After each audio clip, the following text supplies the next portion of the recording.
Today on Inside Poker, an exclusive interview with the man who started it all, the legendary Doyle Brunson. This is Inside Poker. One name stands above all the rest when it comes to poker: Doyle Brunson. A small-town farm boy from the plains of West Texas, Doyle would grow from his humble beginnings to become one of the most famous poker players in the world, and is known as the man who helped pioneer and revolutionize the world of poker. Winning the World Series of Poker twice and 10 gold bracelets, he has become even more famous for his contributions to the game and for setting a higher standard of achievement that all other players are measured by. His love for the game has made him one of the most honored and respected poker players in the world. Let's join our host, Matt Savage, as he sits down for an exclusive interview with the legend himself, Mr. Doyle Brunson. Welcome to Inside Poker. I'm Matt Savage, and I'm with the man. When you think poker, you think of this guy's name, the legendary Doyle Brunson. He's done it all in poker, and he's still succeeding and having a great life of poker. Welcome, Doyle. Thank you, so Matt. much for coming. Yeah, you're welcome. Really a pleasure to have you on the show. You started the World Series of Poker in this building right here. Does it still give you any kind of feeling when you walk in the doors here at Binion's? Yeah, I come in the door, I start looking for Benny and Teddy Jane, you know, all the old-time gamblers, and yeah, it does. There's a sense of history here like no place else. So the fact that the World Series isn't here anymore, I mean, is that like a kind of a loss for you? Yeah, you know, I know everything's got to move on, but when the World Series left here, you know, it just left a lot of tradition. You know, for somebody like me, you know, that I was at the first one, and I was in all of them up until a certain point. Right. And yeah, I miss it. I miss the horseshoe. So you've seen poker go from 7 players to now 5,600 players. You got any thoughts on that? I mean, it's just an amazing... 6 players. 6 players? Yeah. Okay, I thought it was 7. First one was 6, no. 6 players? Yeah. Okay. I never dreamed it could get this big. Nobody in their right mind would ever thought that it could. And, you know, America's found out what I've known for 50 years, you know, it's the greatest game that there is. So they're really beginning to discover it, you know, because of the internet, the media, these whole card cameras and everything. It's just propelled it out of sight. Is it true that you might not even have ever been in this game if you hadn't blown out your knee playing basketball? I mean, I'd say it's 99%, and I never would have, yeah. Wow. I had my sights set on being in the NBA, and, you know, the Lakers had already been to my college to say that I'd be a first-round draft choice the next year, and then I smashed my leg that summer. And so I would have gone ahead. I would have played in the NBA. I think I could have played in the NBA at that time, not now. But and then I think I would have come out and I had a master's degree to teach, and I probably would have been a teacher. Wow. So, I mean, how much after that time did you find poker? I started playing poker when I was a graduate student to help pay my tuition and my room and board. The poker tournaments these days are a bit unfair for the generation that started poker. They're endurance contests, and you're one of the few that have been able to overcome these things. Playing 10, 12, 14 hours a day. It 16. really is, 16 hours a day. It really isn't fair. How are you able to do this? If you can't stand the heat, stay out of the kitchen. Really? Is that the way you feel? I mean, you don't think it should be short, and you really like the endurance part of it? Well, I don't like it, but I don't want any favoritism. I don't expect any, and I don't want any rules changed for my generation or me. I sure don't want any rules changed for myself. And so, no, I mean, I was blessed with great endurance, all my life, and I've still got it to a certain degree. If I have to, I can still sit there and play. You say you have to, but sometimes your cash games go around the clock, right? Yeah. Even now. But that's the only concession I've made to getting older. I do quit those cash games at a certain point. Where I used to, I never would until, the game kind of dried up. Well, a lot of the cash players feel that these tournament players, they don't know anything. I don't think you ever had that opinion. You have to realize it's a different thing. the tournament players are tournament players, you know, and they do what they do it well. The cash game players, I think, are a little more versatile. They can do both, maybe. But, you know, I don't put anybody down for just being just a tournament player because, you know, that's what they do. Once again, let's join our host, Matt Savage, as he sits down with the most legendary poker player in the world, Doyle Brunson. A lot of the interviews I do and people that I talk to say, we want to take poker out of the back smoky room and bring it into the light and have a sponsorship and all of that. You played in those back rooms and the smoky rooms back in Texas, did you not? I mean, it was a different mentality at that time. How do you feel about people when they say the old smoky rooms? And I mean, you came from those times. I don't think that the younger generation or players or whatever you want to call them, I don't think they really respect what we went through to get poker out of the smoky back rooms. I mean, it was a lot of danger, a lot of traumatic things happened in those years. It was an adventure, you know.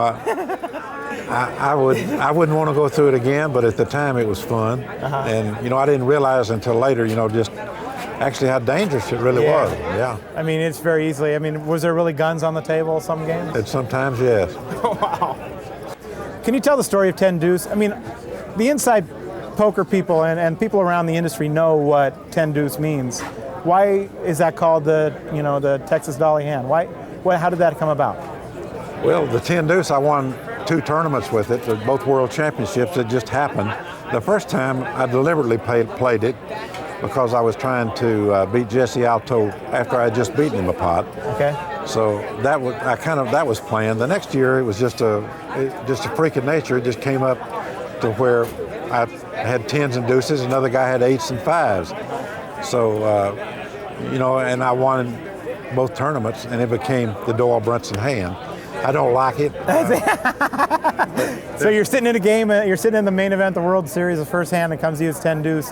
You kind of smile in your mind. I know you don't smile outwardly, but you kind of get a little smile. And I catch it an abnormal amount of times, believe me.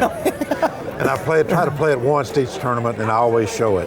But I tried playing it for a long time, but it's such a bad hand, I finally said, shoot, throw it away. Well, it's transformed a lot, you know, the game and the World Series of Poker. What do you think about the new young kids coming in, fist pumping, screaming, yelling, antagonizing each other? I mean, to a guy like you, I've never seen you act with anything but class. I mean, how does that make you feel? I don't know. I guess maybe I'm a purist when it comes to poker. I don't think that the showmanship, deliberate showmanship is the right thing to do. I don't mind people showing their emotions, getting mad, saying things, but you know, when they do it just to try to be on television, like they were singing and dancing and hooping and hollering, no, I don't like that. But even some of the guys you've played with for 10 years or the guys that started all of this. I mean, you know, the guys like Phil Hellmuth or Mattisau, you know, these guys come in and they've seen what they can do with television, and it's actually worked to their benefit. They've got more sponsorship deals because of that. Phil is a tireless self-promoter. He's done more for himself by promoting himself than anybody, and it works to his advantage. So, well, Phil he's promoted himself very well, but I really believe that he shows his true emotions. Right. He's you know, he can be a jerk at the poker table, you know. I mean, I love Phil. I like him away from the poker table. The poker table, I don't like him at all. But I don't like many people when I sit at the poker table. Well, I mean, it's your business. It's what you have to do. So we talk about Moneymaker pretty much in every interview now. And we talk about what his contribution to the game is. It's a different kind of contribution. I mean, how do you feel his name, the timing, the online, how do you think that all affected our game today? Well, Chris Moneymaker, to start with, is a very nice guy. I mean, he really is a prince of a fellow. I think that he promoted himself pretty well after he won it. I mean, he happened to have such a great name, you know, Moneymaker. Yes. I mean, what a great name, you know, to promote a poker player. Right. So I think he's done a good job, and he's not a real top poker player yet, but he will be maybe. I mean, I think he works at it, and he's a class guy. Your son plays poker now. Todd plays poker. You know, he's a professional poker player. When he first started playing, what were your thoughts? I mean, did you think that this was a good thing? Are you supportive of him 100%? Todd was in school to be a lawyer. He was through 3 years of college. I didn't even know he knew how to play poker. Wow. I'd never discussed gambling around my house at all. My wife was an ex-pharmacist, and she didn't know anything about gambling. And I really wasn't planning on anybody following in my footsteps. And then he came home after his 3rd year in college, and he said, I'm going to be a professional poker player.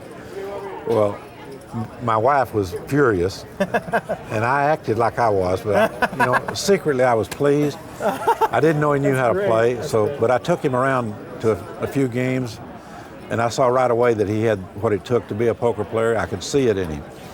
And I think if he had the desire that I had when I was a kid, I think he could actually be maybe the best poker player ever.